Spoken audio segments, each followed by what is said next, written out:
Hey everybody, it's Mac. There are crickets here, you're right. Welcome to 2MC. This one is still out of the studio. So you got me and Stefan behind the scene, and then Dana, who will mark every single mistake I make so that we can edit. Anyway, thanks for joining us. We have a pretty good show today. We had a board meeting this week. I'm going to touch on a couple of those things, some events that are coming up, and then I have a special guest for you. So we will cut to that in a little bit. Is that how we're doing it? Or Yeah, am I that's doing good this enough. now? Yeah, we'll figure it out. Okay. That's good. All right. So I want to talk about the board meeting. We had proclamations. We always start with those, but we had some really good ones. So we recognized the 100th anniversary of the historic Apollo School in Hobe Sound. They had their first classes on October 19, 1925, and I was not there. So anyway, their foundation is planning a pretty big celebration. So we'll drop that in the show notes so you can check it out. We also had proclamations for 4-H Week and Fire Prevention Week. And if you remember last week, we had on Chris Hansen and we talked about all sorts of fire prevention things. And if you remember, we did PASS, which is the really easy way to remember when you use a fire extinguisher. And it's pull, aim, sweep. No, it's not. What the heck? Pull, aim, spray. Oh, shoot. It's pull, aim, squeeze, and sweep. Yay. It is an easy way to remember if you can remember the order that they go in. Anyway, Fire Prevention Week, not only every week, but you should do it year round. We also had a bunch of items on consent agenda, and I thought this would be a good opportunity because we have some folks who always say, well, what the heck is a consent agenda, right? Oh, I can't do that. Consent agenda. It's a bunch of items. Just to be clear, you can't keep your arms crossed. You can definitely talk about the consent agenda. Yes, consent agenda. Yes, I can. So it's multiple items. They're all grouped together, right? But there's typically not a discussion on them. So a commissioner can pull one to have a discussion, but why is there not a discussion, you might ask? Consent agenda items, they are like a plan or a program or something that has already been discussed at a previous board meeting, right? It's already been discussed and approved. So then it can just go on the consent agenda. Now, how often do consent agendas come up, or is it just whenever? There's a consent agenda on every board meeting that we have. Sometimes the number of consent agenda items vary, but if you're watching the board meeting, they'll say approve consent agenda as is. So even if it's a couple items or multiple, it gets approved all in one, unless somebody pulls one for discussion. Then they discuss it, do whatever they're going to do, and then they approve the items en masse, right? If there's money tied to it, that also had to been, or a commitment of funding, I'll say, that also had to be discussed at a previous board meeting, has to be approved in the CIP, which is our capital improvement plan, and it also has to meet a threshold that for board approval. So we did a max minute on it, and I will also include that link because it's pretty good, I might say. What else? We had quite a few items that there was discussion on. We did a discussion on state and federal legislative priorities for our upcoming sessions for 2026. They're still in draft mode. We will be attending a legislative delegation meeting coming up in October, where we will present those to the delegates, and then those will come back final approval, and then they'll be up on our website. Interesting stuff in there. It's really just things that we support, either at the state or federal level, and then things that we oppose. And so it's a good way to just kind of see where our priorities are. We also had a conversation with the sheriff, and that was about the Holt Correctional Facility, their mental health housing pod. And it's a pretty in-depth discussion, so we can drop the specific time when that comes up in the board meeting. We'll put that in the notes. But basically, they're asking for an additional pod in the jail, in the correctional facility, specifically to address mental health issues. So, interesting discussion. And then I would say our final really hot topic of the day was the Martin County Fair. And a lot of folks were in chambers talking about the fair and the need for a 1-year lease extension. And they also had the railroad, oh gosh, the miniature rail, what is it? Shoot. Oh, the model railroad. The model railroad, thank you. Yeah, the model railroad guys were there because they're housed in the fair buildings as well, and they do want to move at the fair, but it's not as simple as just going out there and getting under a tent. So they also have a commitment to build some structure for their model Will it railroad. be full size or The railroad? the structure? Yes. The structure is full size. The railroads are model. Silly. Anyway, it was a really good discussion. And for those of you who are interested, there's been articles in the paper, there have been some media coverage on it, but the fair has been working to move to Western Martin County out in Indiantown for a few years.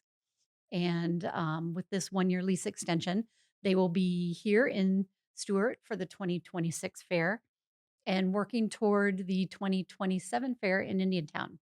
So it's exciting. But we'll drop all that in the notes. And anything else, Stefan, that you pulled from the meeting? No, I think we should probably just go to our interview. Let's talk about beaches. Oh my gosh. Okay, let's cut to Jessica and our conversation about beaches. And we are back, and I have Jessica Garland with us today. And tell me your title because I will mess it up.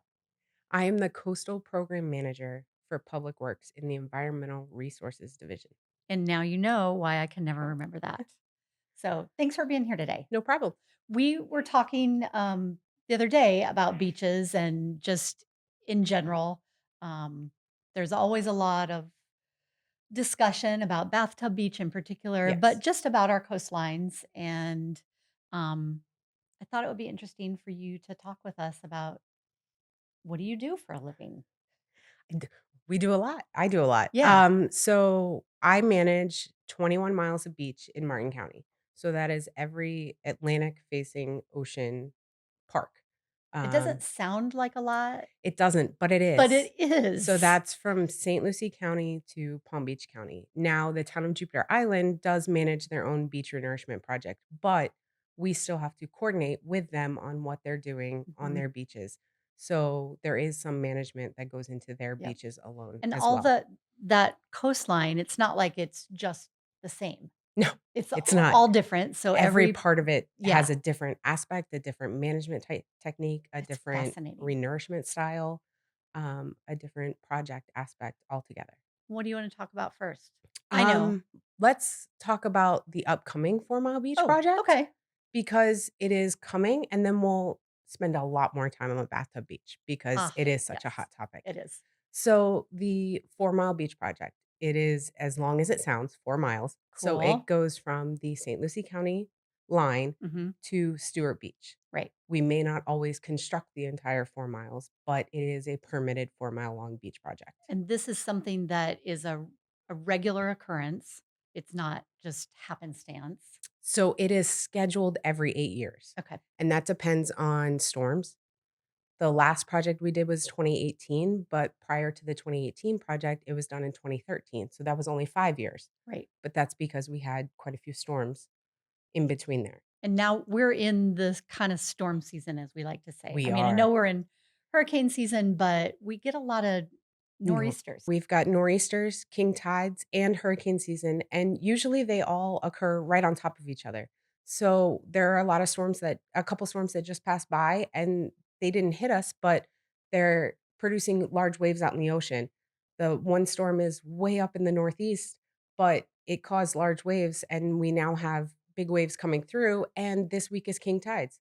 So we have elevated water, large waves, and then winds coming from the northeast on top of it. So it's causing an effect to all of our beaches, not Right. just Okay. Bathtub Beach or the 4 Mile Beach Project. Okay. And even, I don't want to get us off topic, Yeah. but king tides can also impact inland, right? So Correct. we're not talking about just ocean. It could be river areas. River areas. So we may not have a hurricane, but we have what's called sunny day flooding. Yes. So you have water on roads, and it's a beautiful sunny day, and there's a foot of water on a road. We've got several places in Palm City, South County, Sewell's Point that have water on roads, and there's not a storm in sight. Right. But it's October, it's November, and there's an extra 1.5 foot elevation in the water that is causing this extra water on the roads or in the drainage ditches, Right. things like that. So Yeah, I was just speaking with media earlier, and they're actually doing, they're talking about king tides all week because it is impacting not just our area, but Treasure Coast. So all up and down our coastline. exactly. Yeah. Today, October 8th We're not is special. we are not special, but today, October 8th is the highest tides of this cycle. Wow. So Okay. we've got the waves on top of that out at the beaches. Okay. So it's really surf season for the Yes. surfers. The surfers are loving it. Us as coastal program managers, I'm not loving Not so it. much. So what can you do to prepare for things like that? Or is it really just being aware of it, knowing it's happening, and then how to mitigate it So on the back end? I have a monitoring program. We are constantly out taking pictures of the beach. Mhm. We do summer surveys every year per a permit requirement. But even if we didn't have that permit requirement, we would be monitoring that beach. We do pre-storm season surveys as well, especially if a storm is coming close. We Right. definitely go out and do an extra survey. We want to know what the beaches look like before the storm gets here because we need to know how much sand was there so we know how much sand is now not there Right. after the storm comes through or even the nor'easter comes through because a nor'easter may be bigger than the tropical storm or even the Cat 1 hurricane that comes through. Sure. And Sure. it makes a huge difference. So we are constantly monitoring. And on top of that, we have our regular biological monitoring. So the reefs, the turtles, the birds. So you're telling me, if I'm hearing this right, your office is the beach. We Very are rarely in here. there may be days or weeks that we are not in the office at all. And then there's days, weeks where we don't leave the office because we are doing the paperwork, All the the reports, data. Yeah. the data analysis, those things. We're not just the beach. We are the inlet. Mm-hmm. We are the natural reef. We are the artificial reefs. We are living shorelines. We are navigation aid markers Wow. inside And how the many intercoastal. of you are here to do this? To do the coastal work, we are two. It is myself Two. and a coastal Two program people. coordinator. 2 people. Wow. Kind of busy. Very. Um, okay. I may have heard something. I don't know if we can talk about it. Okay. I'll let you know if we can. Reef out of ships. Ooh, yes. Okay. So we Can I- can talk Can about we break that news here? We can break that news. This is so cool. So in You heard it here coordination first. in coordination with FWC's derelict vessel program, we will be deploying a 200-foot long cargo ship in one of our artificial reef sites. That's so cool. Hopefully, fingers crossed, it'll be sunk before the end of the year. Okay. It is currently being cleaned of all gas, Anything. oil, asbestos, Yep. Anything. wood, debris, anything like that. It was a vessel that was in the Miami River that FWC has a derelict vessel case on for several years. And we got it. We got it. Yeah. Way to FWC go. put it out to bid for it to be reefed. A contractor won the contract. They are in the process of cleaning it. So it will be towed from the Miami River up here and sunk 9 miles. It's gonna be a cool. When is the last time we did a ship here or a boat? I don't. Ship. Ship. Okay. I guess at 200 feet is the ship. Yeah. So the last ship was 2014, and then we did a tugboat in 2018. Okay. So we've done, This is really yes. exciting for you. Yeah. Oh my gosh. And of course, you've been here forever. So you were here for both of those. So Yes. I've been here she started when 20 she was years. 5. Close. 20 years I've been here. Wow. So yeah. Congratulations. That is cool. I hope you will let us know when that's taking place. Definitely. There will be social media posts probably Yes. back here. Definitely And I know we have could do some drone video and footage. yeah. Probably some coordination with one of the local fishing charters to Mhm. have groups of people out, camera guy, Oh my gosh. things like I that. went in on that action. No problem. That's so exciting. And okay, while we're talking about reef, fish, artificial, whatever, we have a bunch of them offshore. Over 120. 120. Okay. Mhm. We will put in the show notes because you have the coordinates. So All of them. yeah. Yes. So people can go out there and dive or snorkel some. You can there's a few that you can snorkel right off the beach. We have 3 mitigation reefs that are off of Tiger Shores beach, Stewart Beach. There is the shipwreck off the Yep. House of Refuge. There's the 3rd mitigation reef, I believe, is off the Beach Walk Paisley. But those are all 10, 15 feet of water, but you can get to them from shore. And then we have the rest of the reefs are within 3 miles of from 3 miles out to 9 miles from the And inlet, and they're most of them are diveable. The ones in 200 feet of water, you need to be a tech diver. mhm, But I am not. I am not a tech diver. But they are all diveable for the most part and fishable for sure. Those are made from, this is another program Yes. that you do, and it's cleaned concrete from projects. It is recycled, Rec- reused, clean concrete. So Okay. when we say Recycled, clean, it reused. means there's no asphalt stuck on it. There is no silicone, chemicals. Yeah. And contractors are more than welcome to bring their clean concrete to the transfer station and not have to pay a tipping fee. So that means you're not That. having to pay to dump your concrete out at the transfer station. And then So we can use it to make habitat in our Mhm. ocean. Yes, so we get the concrete for So free cool. instead of having to pay to build reef modules or buy rock to take out offshore. It's fascinating, right? Yes. Okay. Now that we're talking about reefs, Mhm. you know where I'm going with this. The worm reef at The Bathtub. worm reef at Bathtub. And tell me how you say that because I always say it wrong. I can't say it correctly. Okay. I call them the Sibyliad worms, and I know that's wrong. Salapidariid reef. Okay. And I believe Boom, that's you as nailed it. close as I can get to it. Salapidarius something, some kind of little worms. The worms, They eat the sand. the sand, and then it comes out the other end, Correct. and then it makes the reef or It builds their house. The reef is their house. That's crazy cool though. Yes. And they're particular on their sand. Really? Yes. So we spend a lot of time when we permitted our beach nourishment project on what sand we could use. So Oh. when we're dredging the inlet, we had to make sure that the sand coming from the inlet or the flood shoals was eligible to even go back on Bathtub Reef Beach because the worms are particular. And so the natural thing is you're restoring your beach area Correct. with sand, Mhm. but sand doesn't just stay on a beach, No. which is why we have a continual renourishment program, Project, yes. right? So people always say like, oh, the reef.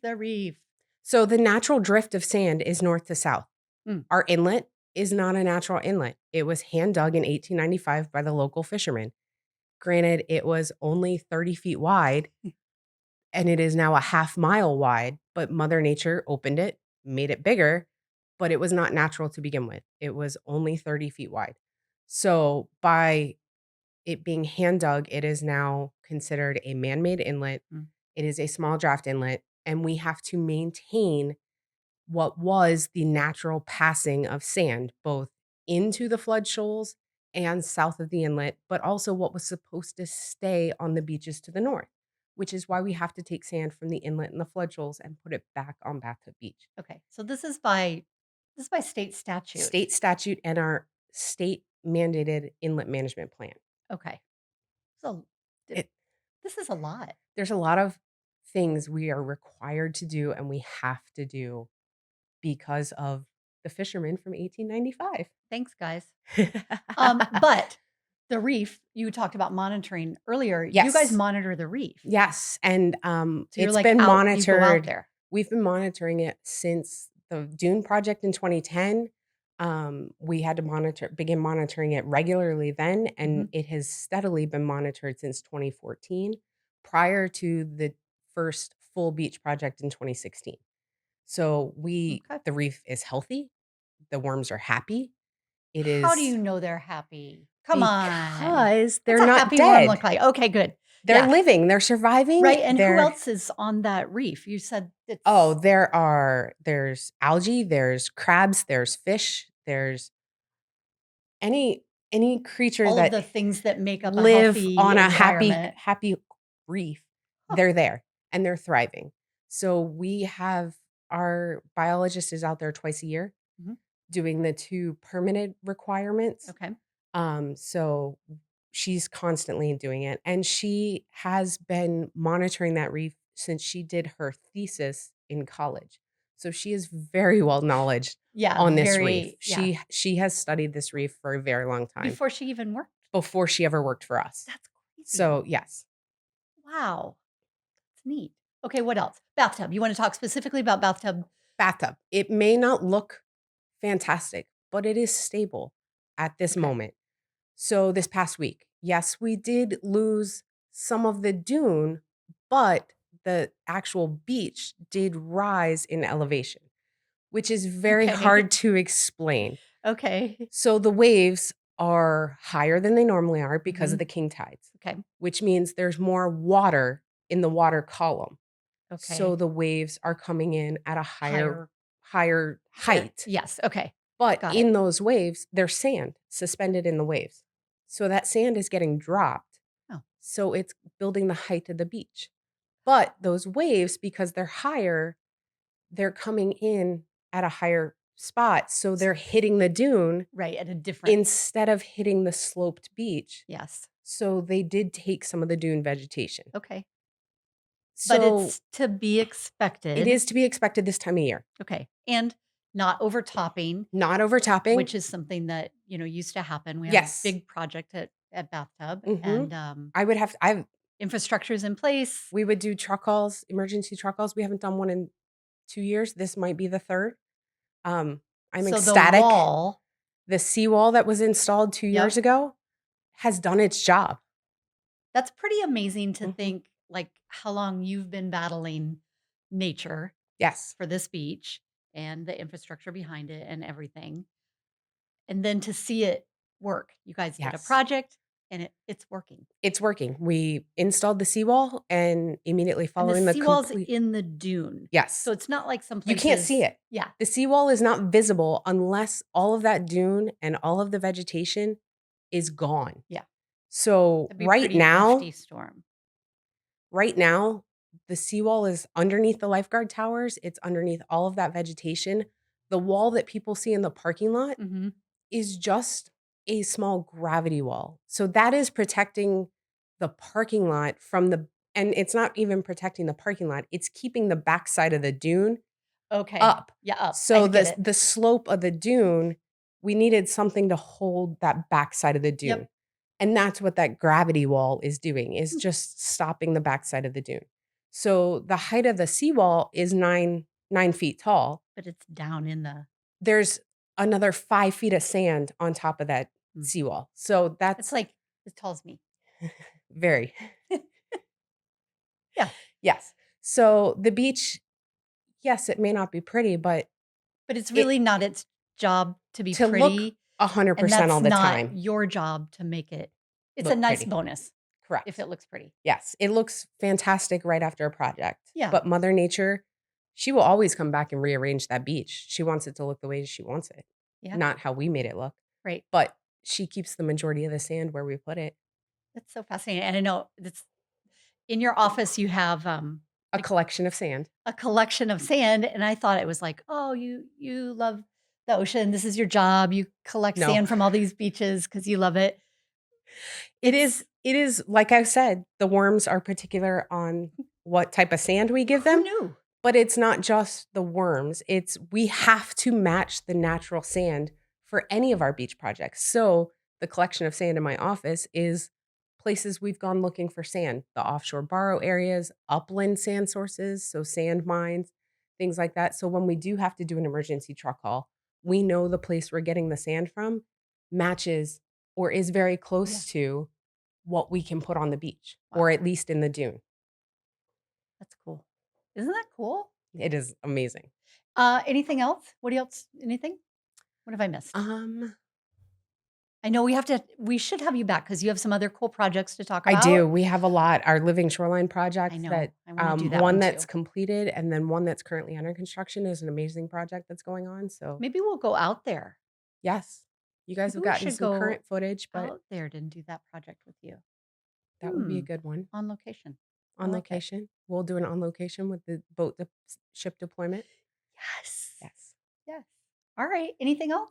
I don't think so. I think we got Thank you everything. so The much. beaches are good, but Beaches are good. They're holding. and the 4 Mile Beach project will start January, February. Okay, January, February, and we'll obviously be talking about that. Yes. Your last, I know you say this a lot, but the beaches. The beaches are the first line of defense. Yes. You have beaches, you have dunes, then you have things like walls or then seawalls, then retaining walls, and then your roads and other things. But the beaches are the first line of defense. And they're doing their job. They're doing their jobs, but that's why we renourish them, is so they can continue doing their jobs and protect our infrastructure. Nice. Very nice. Thank you. You're welcome. Thanks for being It's here. great being here. I know I say this a lot, like every time we have a guest or we go somewhere, but there are so many people that have cool jobs here. And I think Jessica definitely is one of them. But so knowledgeable about the beaches and everything that's associated with it. I loved having her on. I did not know about all the artificial reefs. I'm going to plant Would some she say dots. 128? 128, was it? 10? No. Dana? We'll go back and look at that. There'll be a little lower third right now correcting us. Yes. Let's have a fish jumping out with the number on his fin. Says the person who doesn't have to edit it. Yes. Yes. Okay, let's go to events because we have a few coming up. Fallfest and Movie Night, that's our Parks and Rec group, happening at Langford Park on Friday, October 10. This Friday. Ooh, that's this Friday. It's from 5:30 to 9:30. People of all ages can go.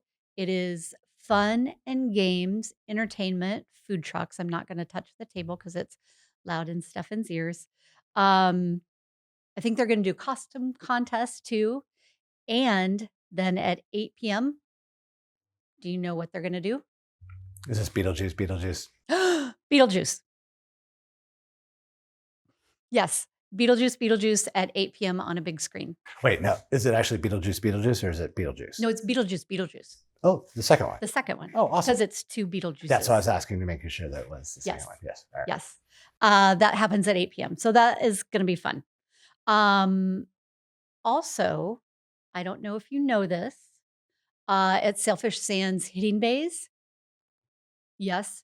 Trackman technology. Oh, yeah. I was talking to Nancy about this. Right? So they have new technology at the hitting bays. I'm not really a golfer, but she was telling me all the technical aspects of it, and it sounds very cool. But they have a bunch of virtual courses. It tracks your swing. And of course, they still have the games, so you can check that out. Okay. Did you know that I can't do that. Shouldn't do that. You I can't shouldn't do do it, but that. you shouldn't do it. Yeah, it's weird when you don't have somebody here. I don't know. I mean, I have you guys, but you're back there. You're back there. Okay, our library, we talk about them all the time. They have the coolest things, services, products, whatever. Did you know you can get the New York Times I did. for free Mm-hmm. online Yes. through our library? Yes. That's Okay. one of the reasons I have the library card. What? Yeah. I used to pay for that, and then I found out they had this, and then that was silly, Mm-hmm. right? Yep. Do you do the crosswords? I look at them. I'm not very good at crosswords. I'm not either. I don't understand that. I mean, I understand the concept of the crosswords, but I'm not very good at them. I'll do word finds. I love word finds. Okay, anyway, I just thought that was a cool thing. Library has obviously tons of resources, and we'll put that down so you can get all the resources that you're looking for. Want to know my favorite resource? Me? Well, at the library. Oh, I'm not at the library. You can't check me out. Okay, let's not go there. Yeah. The CDs, the music. The music? I'm constantly going over there and getting CDs that they have. Really? Do they have the new Taylor Swift one? No. No. The pink shimmery one, the gold shimmer. I mean, I shouldn't say no. I haven't been over there this week. Maybe. You know, they had a big Swiftie event last year. They did. And I think they're planning another. That makes me so excited. Yeah, we'll have to go to Richard and find out. That way we can. Yeah, we'll find out. Yeah. We'll find out and let you know. But I'm so glad that you brought up music so I could bring that up. What else did I want to talk about? Oh, you know, we work closely with Florida Department of Health, and our local one, Martin County. They provide access to free or low-cost breast cancer screenings for women who are uninsured, underinsured, and meet all the eligibility requirements. But October is Breast Cancer Awareness Month. So, right, the pink ribbons, we've got the pink microphones. So check it out if you or someone you know needs to get screened. Yes? Oh, yes, totally. Sorry. Wasn't worried. Yes, you're just like. Didn't realize you needed confirmation of this. No, excellent idea. People should do it. They should. Yes. Okay. That is all we have today, I think. It's a short one. Yeah, but a good one. Great interview. So kept everything else tight. I loved that interview. And I want to go out to that project to do the living shorelines. We will. Because I think. And then we'll also go and they're going to sink that ship. Oh, yes. I want to ride on that boat. Not the one that's going down. Not the one that's going down. The one that accompanies it. Just for clarification. Yeah, it should be really clear on that one. All right. Well, we are glad that you joined us. We hope that you'll give us a like and a follow. And I can guarantee that Miss Courtney is going to be back with us next week. Hope so. I really hope so. Yeah, but I did not want her coughing on me today. No. All right. Thanks. Bye. Bye.